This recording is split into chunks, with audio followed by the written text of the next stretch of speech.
Yeah, thank you very much. So, actually, I noticed on the program it said retinal telangiectasias. Right, we can talk a little bit about quotes at the end if we've got time. But what's new and what's hot is macular telangiectasias. So, Gas, obviously, published the first descriptions and called it actually juxtafoveal idiopathic retinal telangiectasia, and divided it into two groups and then subdivided it and then found out some other case reports. In actual fact, practically, we divide macular telangiectasias into two main groups, type 1s and type 2s. They're very different diseases pathophysiologically. I wouldn't worry about the 2B, 3A, 3B. These are just isolated case reports. They haven't been really replicated by anyone, so we'll concentrate on the first two. So in terms of its incidence, we often quote the Biv and Dam eye study, the Melbourne collaborative cohort study. This is historical data. They're based on fundus photography. You can't really diagnose MACTEL on a color photograph. So on the one hand, the Biv and Dam probably overestimated the incidence of MACTEL2. The Melbourne study underestimated it. No one really knows what the true incidence of MACTEL is. So we'll first talk about MACTEL1. It's typically a unilateral condition. It's probably part of a spectrum of Coats disease, and it involves an exudative telangiectasia with intraretinal edema, and you often see how it exudates. So this is an OCT of a patient with unilateral involvement. We see cystoid macular edema, telangiectasia, exudation. This is the autofluorescence. Importantly, with MACTEL1, the autofluorescence signal is normal. The macular pigment is intact. You may get some high signal where you have the cystoid macular edema, but you will see that in any cystoid macular edema. Angiography, you see the telangiectasia. OCTA will show you deep plexus dropouts. Obviously, you have the late leakage. On the more wide field images, and if you go really far out, you might find subclinical peripheral vascular changes, which supports the notion that type 1 macular telangiectasia is part of the Coats spectrum. Now, how would you manage it? Well, it behaves very similar to a branch vein occlusion, a diabetic macular edema. So first-line treatment will be with anti-VEGF agents. There have been some reports with macular laser, which also works. It's a reasonably straightforward disease to manage, and the outcomes are reasonably good. Now, MACTEL2 is a very different disease. It has a later onset, it's bilateral, but it can be asymmetric. There's no gender bias. It's often associated with diabetes and arterial hypertension, and there is a genetic predisposition. You will find familial clustering, and there's a higher prevalence in monozygotic twins. So, fundoscopically, with early MACTEL2, you might not be able to see anything. There's published kind of progression and staging where you meant to see loss of retinal transparency and graying, blunted retinal venues, and then you start getting lamellar holes, cysts, pigment hyperplasia, and then some patients end up with CNV. There's no exudation unless there's CNV. OCT and fundus autofluorescence imaging has really revolutionized the way we recognize and diagnose this condition. So the earliest signs, and really you might not be able to see it on someone who only has this, but you will often, if you look out for it in a fellow eye, you will often see it. You get thinning of the temporal foveal pit. And on autofluorescence, you may see temporal loss of pigment, so you get increased autofluorescence masking. And all these precede vascular changes. In later stages, you start seeing tissue loss. It looks like a cystic macular edema, but it isn't. It's true tissue loss. You then get photoreception loss, atrophy, and it can progress to a full-thickness macular hole. These macular holes are very different to tractional macular holes that we often see. and autofluorescence, we see progressive pigment loss from temporal to nasal. You can then get the proliferative stage, we get CNV, and the hypothesis is that this is a primary neurodegenerative condition with secondary vascular changes. So this is OCT of a patient who has symptoms in the left eye. We see what looks like a cyst, and we see some photoreceptor layer atrophy. But on the fellow eye, you will see, you will see that temporal fovea, the contour changes, and you do get sort of slight depression of the retinal tissue. On SLO imaging, the left side is a type of red-free image with blue reflectance. On the right-hand side is autofluorescence. So the principle of this imaging is that on the blue fluorescence, it's just a photograph with a monochromatic blue light which is reflected by the retinal surface. On the other side, you put your fluorescent filter, so you stimulate with the blue light, and you try and pick up any lights of a longer wavelength, which represents the autofluorescence from the lipofuscin.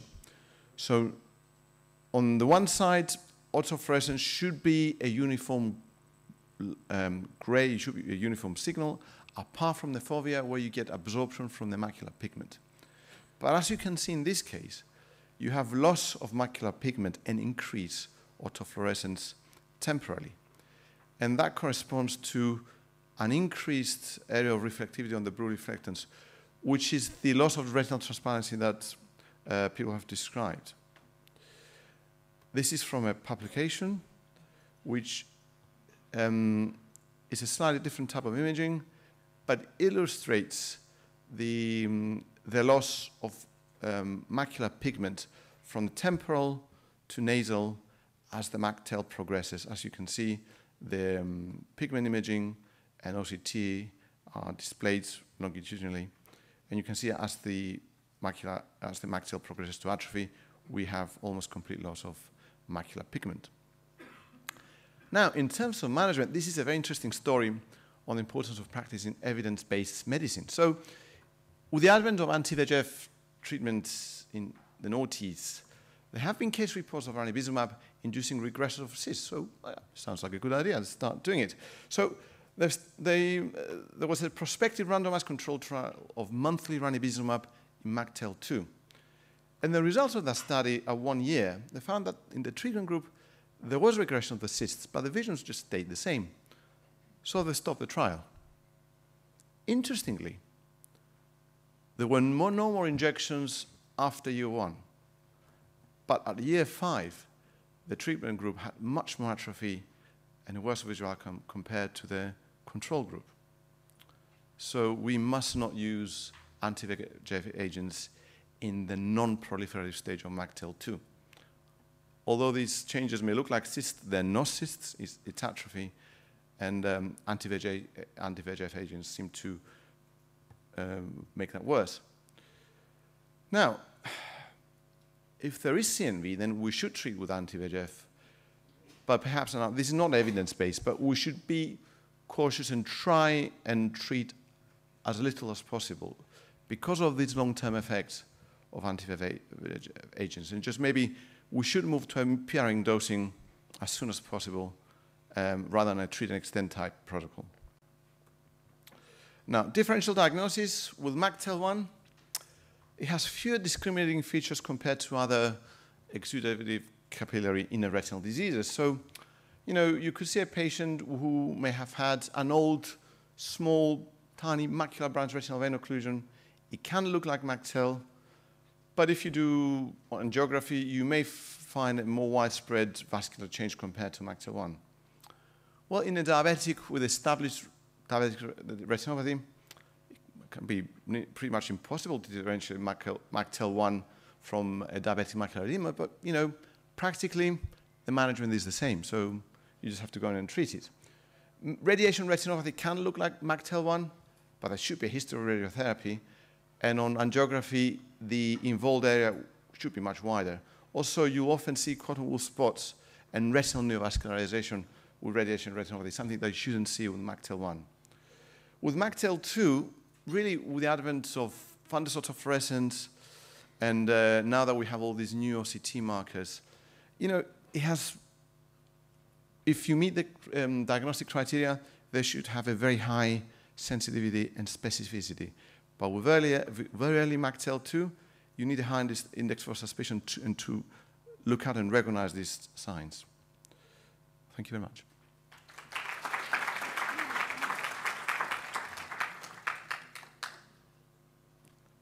Any questions? Any questions? I have a question. Petros, many congrats on an excellent delivered talk. I would like to ask you about a patient, if you have a patient with MACTEL, and there is one or two. Type A, Yeah. confirmation of the disease with OCT and angiogram, no CNV, but it is on the stage of cavitation formation, and the patient is losing visual acuity. So would you go on with treatment even if he had no CNV, but it's in the cavitation stage and the patient is losing the visual acuity? So we're talking about MACTEL-1 or MACTEL-2? Sorry, MACTEL-2. No. No, because the studies have shown that in the long term, these patients would do really badly with anti-VEGF agents. What would you do in this patient? Would you give him, we usually give him steroids also a few years ago. The problem is that there's no evidence base for steroid treatment. So you just have, I mean, we have to accept that for some conditions, we have no effective treatment. And the number one rule is not to make the situation worse. So you'll try and reassure the patients as much as you can. You should explain that, you know, right now we have no other way of managing this disease. You know, they should stop perhaps smoking. I don't know if giving them, you know, some vitamins will do any help. You know, actually, there's no evidence base for that either. But you just have to watch them for CNV. You give them an amyloid, and the most important thing is not to make matters worse. And yes, you're right. I mean, with anti-VEGF, they look better on OCT, but they will get much worse. So that's the one thing you must not do. How confident is the correlation between anti-VEGF and the atrophy in this group? I mean, it was somehow in the primary, endpoints of, is a meta-analysis? Is it something that you can confidently use as a criterion for your treatment? Well, this is actually a publication from Frank Holtz's group in Bonn. So Frank Holtz's group was part of the original MACTEL trial. And they just collected all the data at 5 years and they published it. So you're right, it's not a primary endpoint of the trial. The trial ended at year 1. But in the absence of any benefit at year 1, and with the evidence that things are much worse at year 5, I can't see any justification in giving this treatment. Unless there's CNV. If there's CNV, then you should treat, but try and minimize the injection and the frequency of injections. One last question from Paris.